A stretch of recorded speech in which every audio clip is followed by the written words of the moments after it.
नमस्कार बच्चों। आज हम इनकम टैक्स के अंतर्गत जो हमारा हेड है सैलरी, उसमें अलाउंसेज यानी भत्तों के बारे में पढ़ेंगे। जो भत्ते हैं वो मुख्यतः भत्ते नियुक्त द्वारा कर्मचारी को सेवा शर्तों के तहत अथवा उस पर लिए जा रहे विभिन्न कार्यों की उपस्थिति को ध्यान रखते हुए अथवा कर्मचारी की विशेष आवश्यकताओं की पूर्ति के लिए क्षतिपूर्ति किए जाते हैं, क्षतिपूर्ति हेतु प्रदान किए जाते हैं। या तो कोई सेवा शर्तों के तहत दिया जा रहा है, या फिर कोई विशेष कार्य परिस्थितियों का कारण दिया जा रहा है, या फिर कोई विशेष आवश्यकताओं की पूर्ति के लिए कोई क्षतिपूर्ति के लिए भत्ता दिया जाता है। और ये भत्तों के लिए तो निम्न 3 प्रकार की श्रेणियाँ हैं। तो फर्स्ट हमारी है वह है पूर्णतः कर मुक्त भत्ते, यानी ऐसे जो अलाउंसेज हैं जो फुल्ली टैक्स फ्री है, उन पर कोई टैक्स नहीं है। सेकंड है आंशिक कर मुक्त भत्ते, यानी उसमें पूरा टैक्सेबल नहीं होकर पार्टली टैक्सेबल है।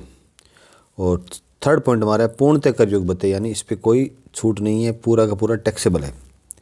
तो फर्स्ट हम ले लेते हैं पूर्णतः कर मुक्त भत्ते, यानी ए पॉइंट हमारा हो गया पूर्णतः कर मुक्त, इस पर कोई टैक्स नहीं है। इसमें फर्स्ट आता है विदेशी भत्ता। विदेशी भत्ता यदि सरकार केंद्रीय अथवा राज्य भारत के किसी नागरिक को भारत से बाहर सेवा करने के लिए कोई ऐसा भत्ता देती है जो कर्मचारी को भारत में सेवा करने पर प्राप्त नहीं होते, यानी भारत से बाहर कोई नागरिक सेवा कर रहा है, उसको भत्ता दिया जा रहा है जो भारत में उसको नहीं मिल रहा है, तो ये ऐसा भत्ता पूर्णतः कर मुक्त होता है। और ऐसा जो कर मुक्ति है वो गैर सरकारी अथवा विदेशी नागरिक को प्रदान नहीं की जाएगी, यानी इसके लिए सरकारी कर्मचारी होना जरूरी है और विदेशी जो भारत का नागरिक होना जरूरी है। 2 चीज़ जरूरी है, गैर सरकारी नहीं होना चाहिए और विदेशी नागरिक नहीं होना चाहिए, उनको ये भत्ता फ्री नहीं है, उनके लिए टैक्सेबल है। सेकंड है उच्च न्यायालय, उच्चतम न्यायालयों के न्यायाधीश, जो सुप्रीम कोर्ट और हाई कोर्ट के जजेज हैं, उनको जो मिलने वाले जो भत्ते हैं सभी प्रकार के वो टैक्स फ्री होते हैं। थर्ड पॉइंट है कर्तव्य पालन हेतु किए गए व्यय की पूर्ति हेतु विशेष भत्ते। अगर नियोक्ता ने किसी कर्मचारी को कोई किसी कर्तव्य पालन की एवज में उनको एक्सपेंसेस जो उनको मीट आउट करने के लिए कोई भत्ता दिया है, तो उसको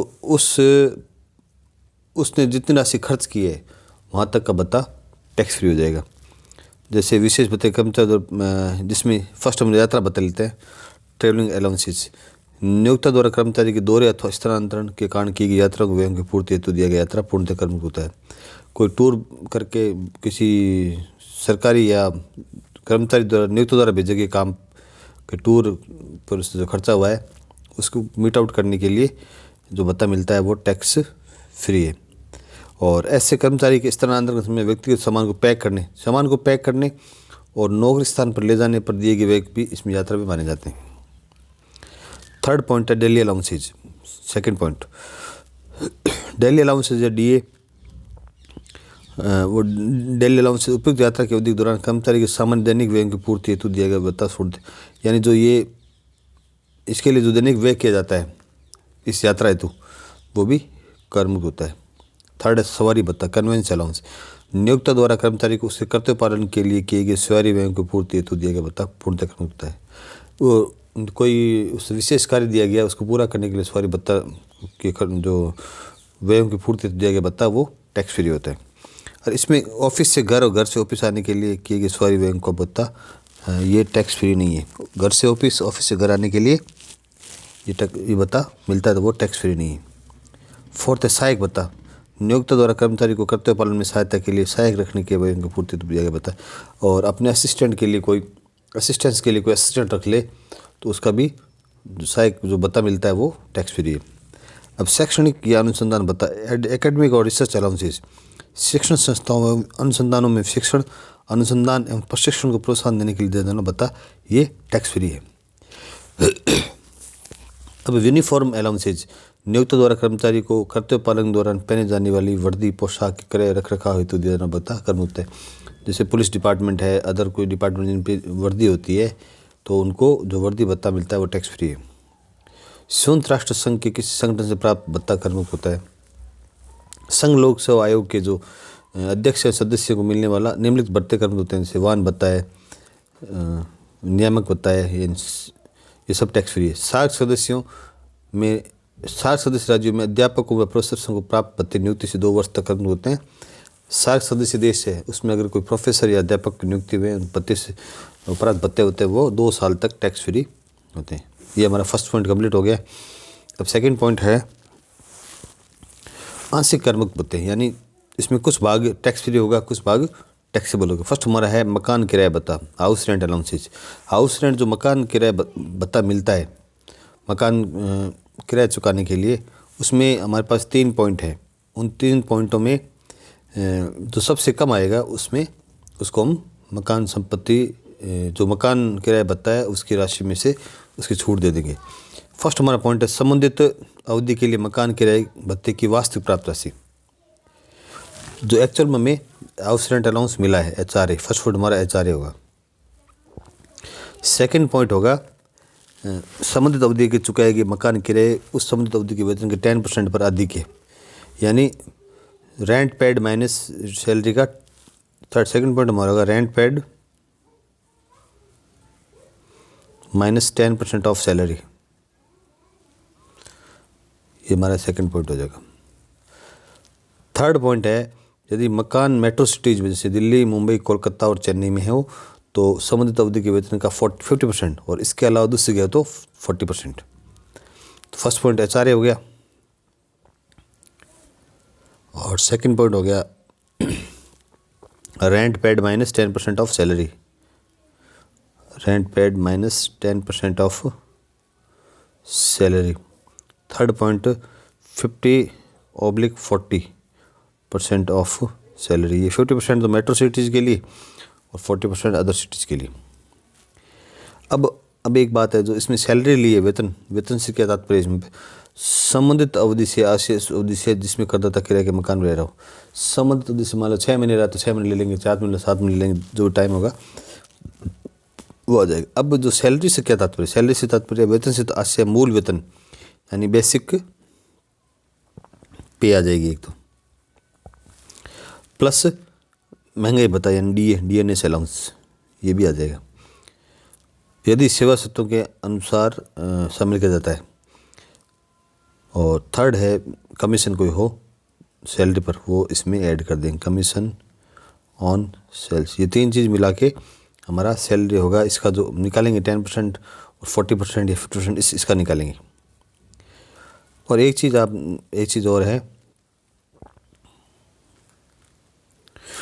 अगर मकान स्वयं के मकान में रह रहा है और किराया नहीं चुकाता है तो चुकाए किराए वेतन की 10% अधिक नहीं होनी चाहिए। और छूट कब नहीं मिलेगी, जब कोई कर्मचारी स्वयं के मकान में रहता है अथवा ऐसे मकान में रहता है जिसमें कोई किराया नहीं चुका रहा, अथवा यदि चुकाए किराया वेतन के 10% से ज़्यादा है तो भी उसको छूट नहीं मिलेगी। और किराए की राशि 1 लाख रुपये से अधिक होने पर जो नियोक्ता को मकान मालिक का नाम एवं पैन कार्ड की प्रति जमा कराएगा। अगर आप जो रेंट है वो 1 लाख रुपये से ज़्यादा चुका रहे हैं तो मकान मालिक का पैन कार्ड और नाम और उसकी फ़ोटोकॉपी पैन कार्ड की जमा करनी पड़ेगी नियोक्ता के पास, अन्यथा कटौती प्राप्त नहीं होगी। और 1 जून 2017 से यदि कर्मचारी द्वारा लिए गए मकान किराया 50,000 प्रति माह से अधिक है तो कर्मचारी भुगतान करने वाली राशि 5% से TDS और काटेगा। यदि 50,000 रुपये से अधिक किराया चुका रहा है तो जो भुगतान कर रहा है 50,000 रुपये किराएदार 10% TDS काट के अपने मकान मालिक को देगा। अब एक एग्जाम्पल 3.6 देखिए, इसमें HRA के बारे में आपको समझ में आ जाएगा। ये PQRST 4 एम्प्लॉयज़ है, इसका सैलरी है, DNS अलाउंस DA है, बोनस है, कमीशन ऑन सेल्स 2% यानी खाली एस के S और T पे। HRA आपको दे रखा है rent paid place of work. कर्मचारी T को महंगाई भत्ते भुगतान सेवा शर्तों को अधीन किया जाता है, T को सेवा शर्तों को अधीन किया जाता है। बाकी कर्मचारी S अपने स्वयं के मकान में रहता है, उसका स्थित कराया 30,000 वार्षिक है। तो S है वो अपने खुद के मकान में रह रहा है तो इसको भी HRA की छूट नहीं मिलेगी। देखिए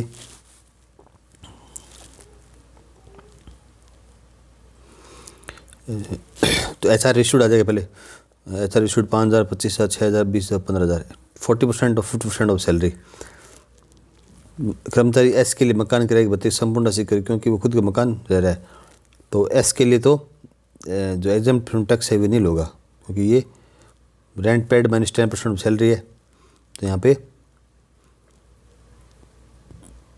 नील आ जाएगा।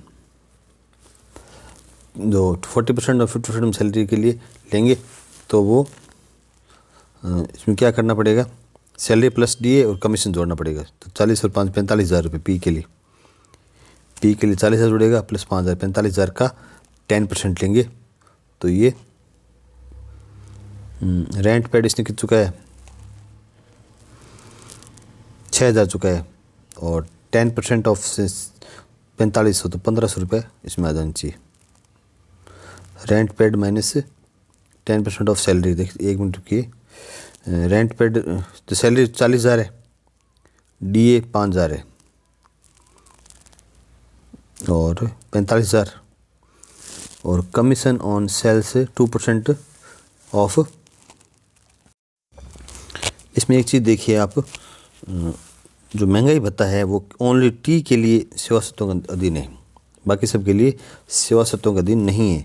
तो इसमें डीए आपका ऐड नहीं होगा। खाली 40,000 रुपये का 10% 4,000 रुपये, 50,000 का 10% 5,000 रुपये, 60,000 का 10% 6,000 रुपये, 70,000 है तो 70,000 प्लस 5,000 75,000 रुपये, और टी में सब 50 5 और 8 55 8 63,000 जुड़ेंगे। तो इसमें 4,000 माइनस रेंट पेड 6,000 माइनस 4,000 2,000 आ जाएगा, यहाँ 2,000 आ जाएगा।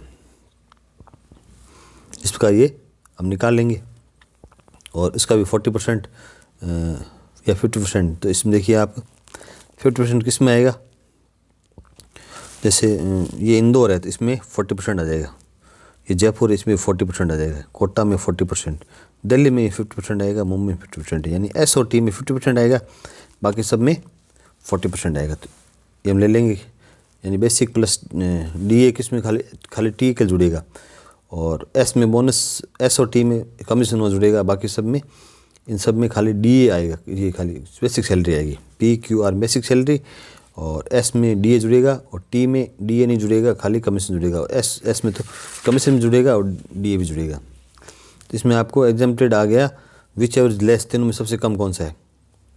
इसमें 2,000 कम है, 25 20 और 22 20,000 कम है, 6,000 24,000 9,000 तो 6,000 कम है, इसमें 20,000। तो यहाँ पे क्योंकि खुद मकान रह रहा है तो इसको छूट नहीं मिलेगी।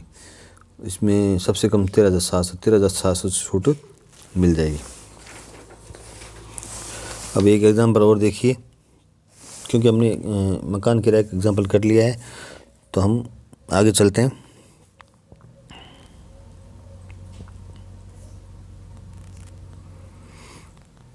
एक अपने एग्जांपल में कर देते हैं।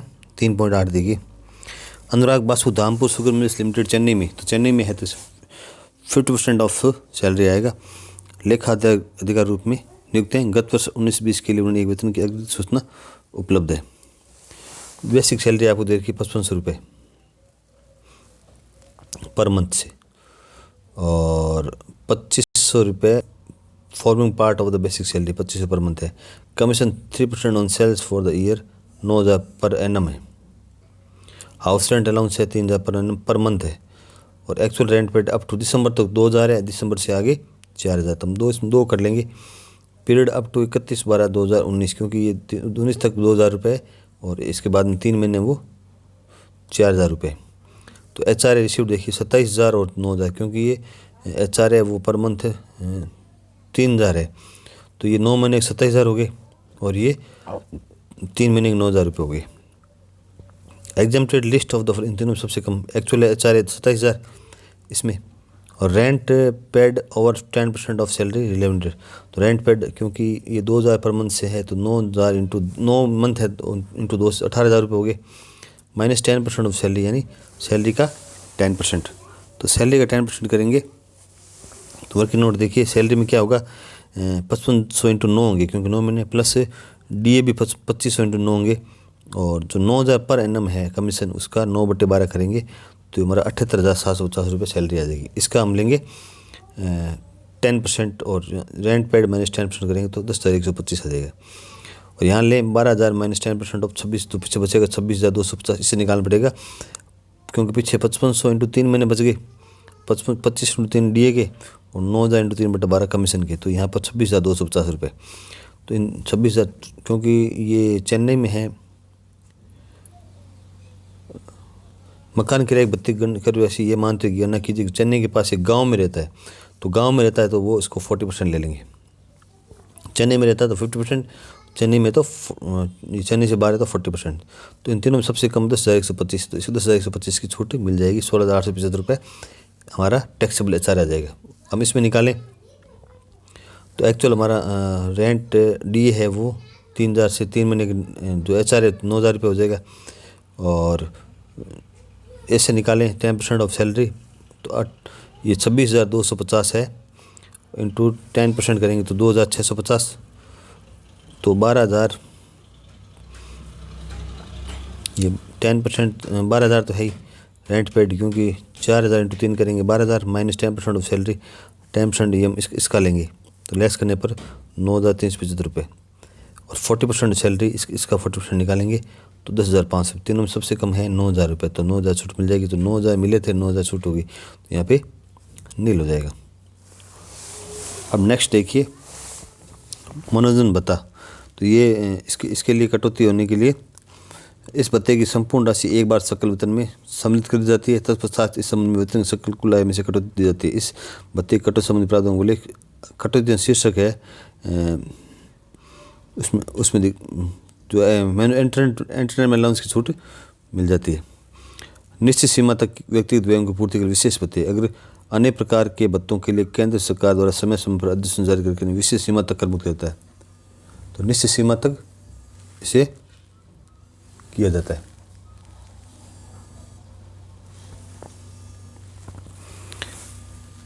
तो इसके लिए जो भत्ते हैं वो हैं, देखिए आप नोट ऐसे भत्तों की कर मुक्ति के लिए वास्तव में खर्च की राशि को ध्यान में रखा जाता है।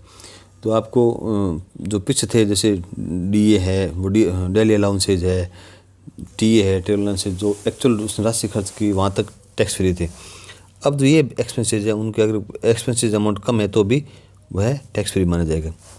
अब बच्चों की शिक्षा के लिए 100 रुपये प्रति माह और अधिकतम 2 बच्चों के लिए टैक्स फ्री होगा। 100 रुपये पर मंथ यानी 12 महीने हो गए, और मैक्सिमम 2 बच्चों के लिए, तो ये इंटू 2 हो गया। इससे ऊपर ये टैक्स फ्री नहीं होंगी। इससे अगर ऊपर आपको भत्ता मिल रहा है तो वो टैक्सेबल होगा।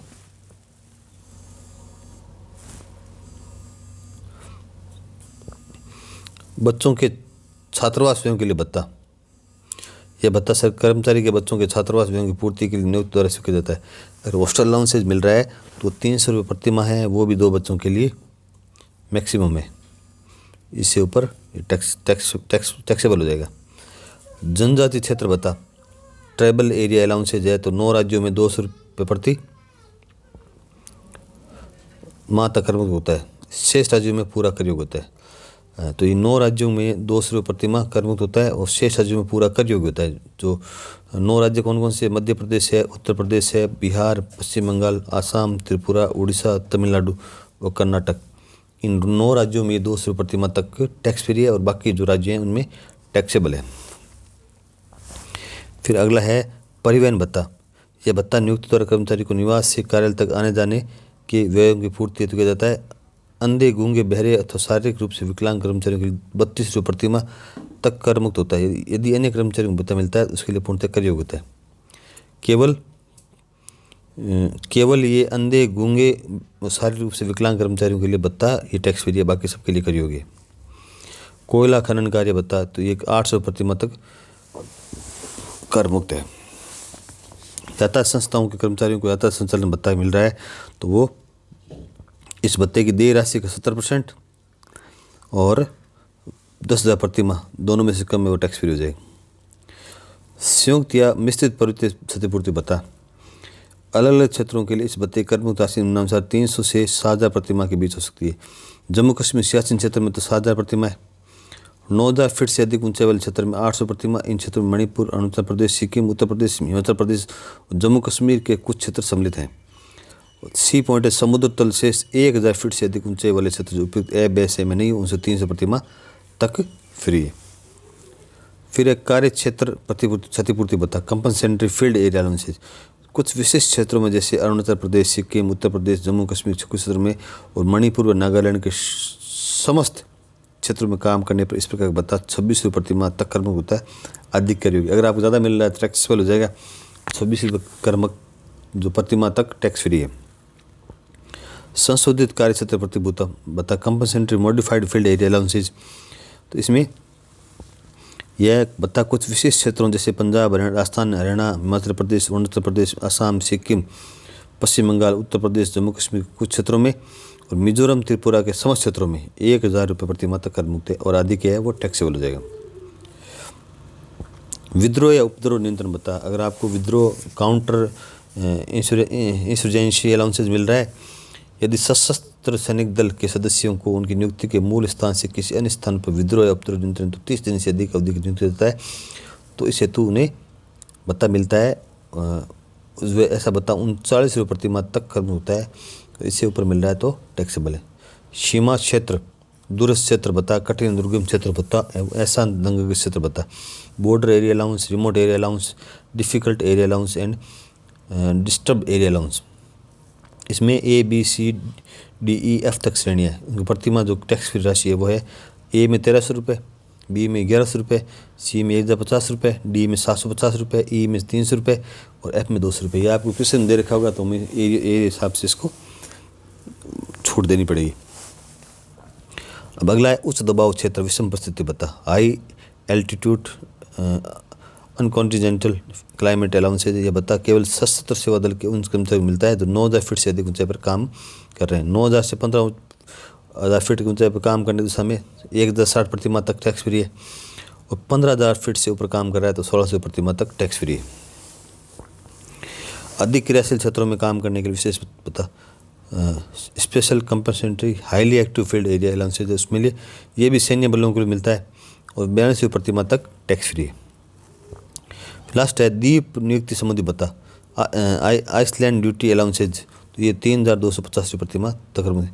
तो अंडमान निकोबार और लक्षद्वीप समूह में नियुक्ति होने पर यह भी सशस्त्र सैनिक दलों को लिए मिलता है और 3250 रुपये प्रति माह तक टैक्स फ्री है।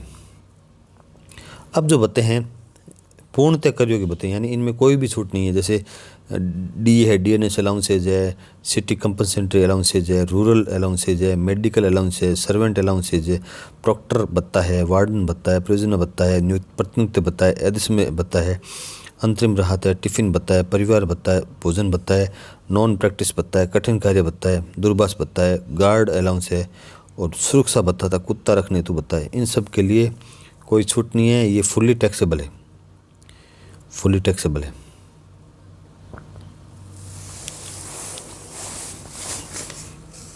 धन्यवाद।